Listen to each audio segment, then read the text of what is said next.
Good morning students. आज हम read करेंगे हमारा लेसन 2 जिसका नेम है the earliest people. Earliest people यानी कि आदि मानव। तो इसमें क्या है, चीनी ने क्या क्वेश्चन किया है कि उसने I just watched a film name Jurassic park. एक जुरासिक पार्क के नाम से एक मूवी देखी है। तो वो कहती है कि क्या तुम जानते हो जो डायनासोर है वो अर्थ पर 160 मिलियन ईयर्स पहले रहते थे। तुम्हें क्या लगता है कि क्या ह्यूमंस ने कभी डायनासोर से मिले हैं, या ह्यूमंस यहाँ पर प्लेनेट पर कितने समय से रह रहे हैं। तो humans have inhabited in the earth for millions of years. जो ह्यूमंस है वो काफ़ी मिलियन ईयर्स पहले से धरती पे रह रहे हैं। बट अकॉर्डिंग टू साइंटिस्ट के accordingly human who live millions of years एगो डिडंट अपीयर, बिहेव और लाइक अस। जो ह्यूमंस काफ़ी समय पहले से रह रहे थे वो ना तो हमारी तरह दिखते थे, ना हमारी तरह बिहेव करते थे, ना ही हमारे जैसे थे। In fact there is evidence to show that we share our ancestors with apes. कि काफ़ी एविडेंस तो ये भी बताते हैं कि जो हमारे पूर्वज थे यानी कि जो पहले के लोग थे वो एपिस के जैसे होते थे।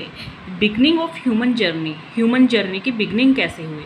मिलियंस ऑफ ईयर्स एगो का मिलियंस ईयर पहले human starting evolving and turn into a bright modern humans. जो ह्यूमंस थे उन्होंने एनवॉल्व होना शुरू किया यानी कि ग्रो करना शुरू किया। किस तरफ? ऊपर की तरफ, मॉडर्न ह्यूमंस की तरफ। They was able to stand straight. वो सीधा खड़ा हो सकते थे। Could walk on their feet, अपने पैरों पे चल सकते थे। And were able to hold और ग्रैप्स थिंग, और वो किसी भी चीज़ को पकड़ने में, उसको छीनने में सक्षम होते थे। And throw with accuracy using their thumb, और उसको फेंक भी सकते थे अपने थम्स का प्रॉपर यूज़ करके। ड्यूरिंग दिस प्रोसेस, इस प्रोसेस के दौरान they lead a nomadic life, उन्होंने नोमैडिक लाइफ को जिया। And do not do farming, और कोई फार्मिंग नहीं की। Early humans learn to gather food by hunting animal. जो अर्ली ह्यूमंस थे उन्होंने हंटिंग एनिमल, फूड को गैदर करना सीखा। किसके जरिए? Hunting animals and gathering fruit from tree and bushes. Animals, जानवरों का शिकार करके, फ्रूट्स को इकट्ठा करके पेड़ों से और झाड़ियों से। इसीलिए उनको हंटर गैदर्स कहा जाता था। But why this Hunter gather lead a nomadic life. पर वो जो हंटर गैदर्स थे वो नोमैडिक लाइफ क्यों नहीं जीते थे? When they stayed at one place for a long time, जब वो एक ही जगह पे काफ़ी लंबे समय तक रहते थे, they exhausted all the fruits and animal in that area। तो exhausted मतलब उसको ले लेते थे, सारे फ्रूट्स और एनिमल्स को उस एरिया के, उनको ख़त्म कर देते थे। Since they did not know farming, वो फार्मिंग नहीं जानते थे, they were left with no option but to move। तो वो उस जगह को छोड़ना तो नहीं चाहते थे, पर उनको मूव करना पड़ता था। उनके पास मूव करने के अलावा कोई ऑप्शन नहीं होता था। Since Hunter gathers were depended on haunting animals, जो हंटर गैदर्स हैं वो एनिमल्स की हंटिंग पर ही डिपेंड करते थे। Their movement was also dependent on the movement of game animals और animals they use to hunt. जो उनकी मूवमेंट है वो डिपेंड करती थी उनके एनिमल्स की गेम मूवमेंट पर। एनिमल्स जो एनिमल्स का वो शिकार करते थे वो कहाँ रहते हैं, कैसे रहते हैं, किस कंडीशंस में रहते हैं, उन पर ही डिपेंड करता था कि वो किस कंडीशन में कहाँ जाएंगे। The availability of fruit depend on season. जो फ्रूट्स की अवेलेबिलिटी थी वो सीजन्स पे डिपेंड करती थी। Which might have also posed hunter gatherers to move, जिसकी वजह से भी उन्हें मूव करना पड़ता था। People living near seasonal river, जो लोग सीजनल रिवर्स के पास रहते थे, might have had to move in search of water in summer. तो सीजनल होती है तो एक सीज़न ही रहेगी, तो नेक्स्ट सीज़न जैसे कि समर में उनको पानी के लिए इधर उधर जाना ही पड़ता था, या फिर due to flood in the rainy season, या फिर जब बारिश के सीज़न में ज़्यादा बारिश होने की वजह से बाढ़ आ जाए तब भी उनको जाना पड़ता था। Evidence such as skeleton and bone reveals that early humans moved from Africa to other part of the world। Evidence है जो कहते हैं कि जो उनकी हड्डियाँ वगैरह मिली है उनसे हमें पता चलता है कि जो आदि मानव थे वो अमेरिका से ही अदर पार्ट्स में गए हैं। That is why Africa is called the cradle of humankind। इसीलिए अफ्रीका को ही ह्यूमन काइंड्स की जर्नी कहा जाता है।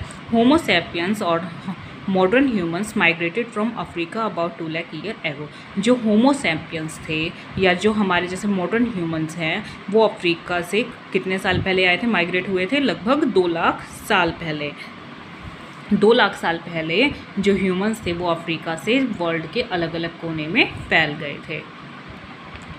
स्टोन एज क्या है?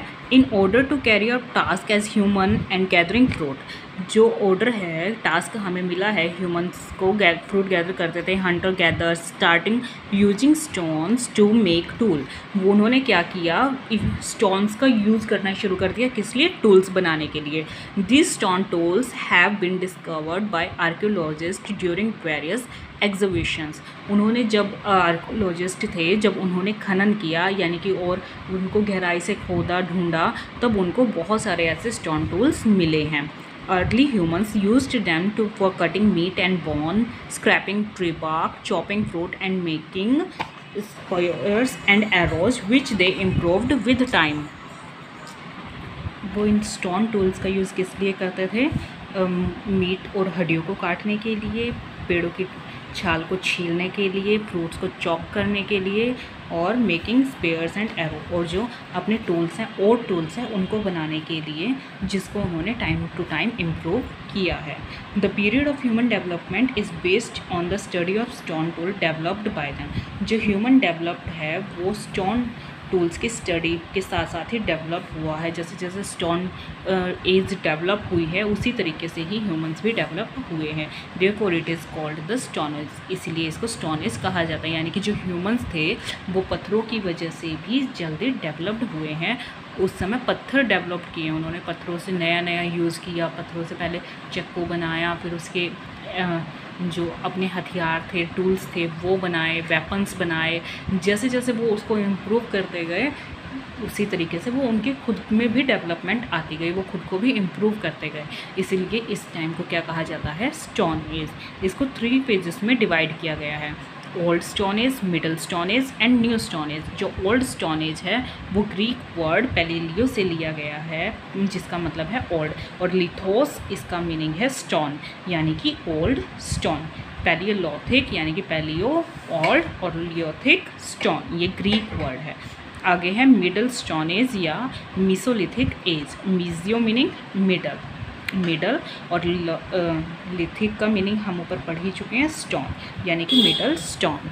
न्यू स्टोन एज या नियोलिथिक, नियो का मीनिंग न्यू यानी कि new stone age. The palaeolithic age और the old stone age comprise 99% of human history.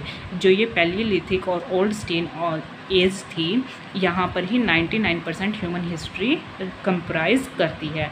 The period extend from about 2 million years ago to nearly 12,000 years ago. जो ये period था extend हुआ 2 million years के बाद, जो कि 12,000 साल तक था। आगे हम कल पढ़ेंगे।